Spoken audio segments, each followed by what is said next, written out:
Shalom Abracha, que Hachem vous protège, il vous donne la santé, la joie, la prospérité, Be'ezat Hashem. Aujourd'hui, je voudrais vous raconter une très belle histoire. Il y a M. Michael Bessousson, il m'a raconté une belle histoire sur Rab Haikin Alav Shalom, d'Aix-les-Bains, qui était l'élève de Hafetz Haïm. J'ai connu Rab Haikin Alav Shalom. Beaucoup de fois, il venait on se voyait à Lyon, à la Yeshiva. Parfois, j'allais le voir à Aix-les-Bains. Lorsqu'il y avait des soirées à Aix-les-Bains pour ramasser de l'argent pour la Yeshiva d'Aix-les-Bains, donc j'étais toujours l'invité d'honneur. Et Baruch Hashem, on m'invitait pour parler, pour ramasser de l'argent. Pour côté Rab Haikin Alav Shalom, il était extraordinaire.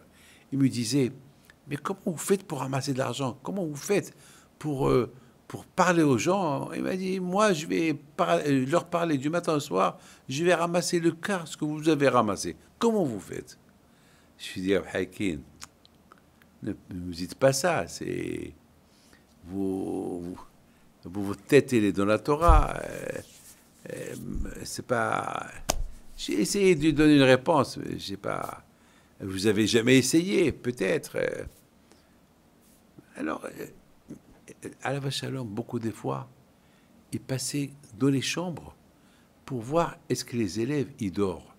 Est-ce que les élèves, ils sont couverts. Une fois, il a vu un des élèves de la Yeshiva que malheureusement, il n'avait pas de couverture. Il est parti chez lui à la maison, il a pris sa propre couverture pour le couvrir. Et sa femme lui a dit, et toi, avec quoi tu vas te couvrir? Il a dit, moi, je suis vieux. Moi, je peux résister le froid. Mais lui, comment le pauvre, c'est un jeune. Et comment il va étudier demain? C'est extraordinaire.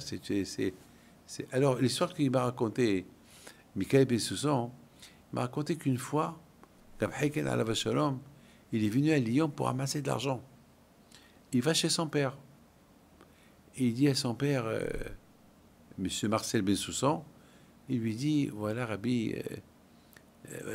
voilà, Monsieur Bessousson, si je suis venu chez vous, c'est parce que on a besoin d'argent, on n'a pas payé ça, et je suis venu à Lyon pour ramasser, on m'a donné votre adresse.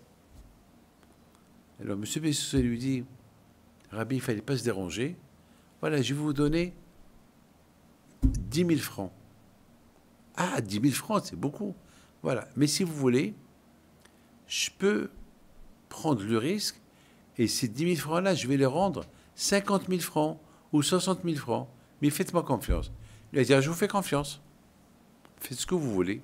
Bien sûr, je préfère que ces 10 000 francs-là, ils deviennent 50 000 francs ou 60 000 francs. Bien sûr.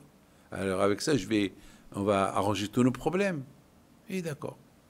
Monsieur Bessousson, il est parti, il a loué le Novotel. Il a invité des gens. Il a invité un monde fou pour venir à une soirée que lui, il a fait au profit de la Yeshiva d'Aix-les-Bains. Bien sûr, M. Bessousson, qui est connu, il a invité ses copains, il a invité tout le monde est venu, et grâce à Dieu, ce soir là-bas, ils ont ramassé une très très belle somme d'argent. Rab Haikin, lorsqu'il a, bien sûr, Rab Haikin, il a envoyé des gens. Si je ne me trompe pas, j'étais là-bas moi aussi. Je commence maintenant à essayer de me rappeler. Je me rappelle, je pense que j'étais là-bas aussi, à cette soirée-là. Bien sûr, Rab Haikin, ce soir-là, il ne pouvait pas venir parce qu'il était fatigué, mais il a envoyé des représentants. Donc, bien sûr, Rab Haikin était tellement content qu'il voulait venir dire merci à M. Bessousson lui-même. Mais voilà, il s'est passé que chaque fois que Rab Haikin est arrivé pour dire merci, M. Bessousson, il se cachait. Il a dit, je voulais faire la mitzvah, je veux pas qu'il me dit merci. Donc, il a tout fait. Et de temps en temps, Rab Haikin l'appelait par téléphone, et M. Bessousson, il ne le répondait pas, ou il répondait, il dit, c'était lui. Parce qu'il ne voulait pas accepter le mot merci de Rab Haikin, parce que dans sa tête, c'était, j'ai fait une mitzvah, je ne veux pas de merci pour la mitzvah. Et l'histoire, elle s'est passée comme ça.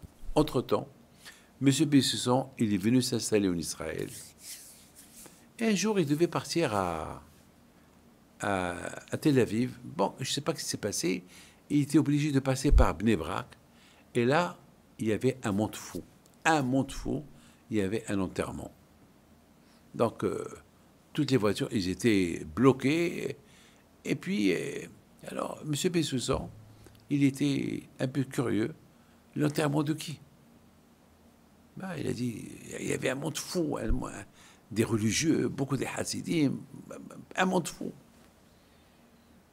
Il se renseigne, c'est qui est mort? Ben, c'est l'enterrement de Rav Haikin. Aïe, aïe, aïe. Ça veut dire que Rav Haikin, il n'a pas voulu aller dans l'autre monde sans qu'il lui ait dit merci, sans qu'il le voie. Il n'a pas vu dans sa vie, au moins il se sent vu. Monsieur Marcel Bessusson, il a vu le corps, il a vu le corps qui venait d'arriver de France. Et bien sûr, de l'intérieur de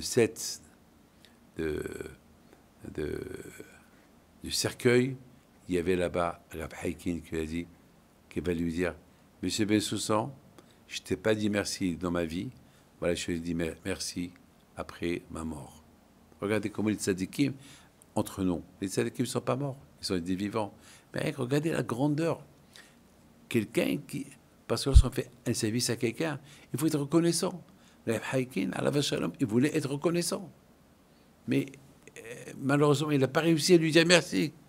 Non, il n'a pas dit merci. Hachem, il a fait à ce que M. Bessusson, le même jour, il quitte pour aller à Tel Aviv.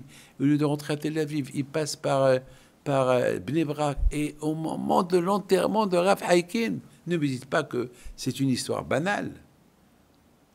De là, on voit la grandeur des tzadikim. Et lorsque les tzadikim veulent quelque chose, eh ben, ils arrivent juste jusqu'à leur but. Que le Hachem vous protège et que les échos de Rav Haikin, l'élève de Havetz Haim, soient avec vous. Amen.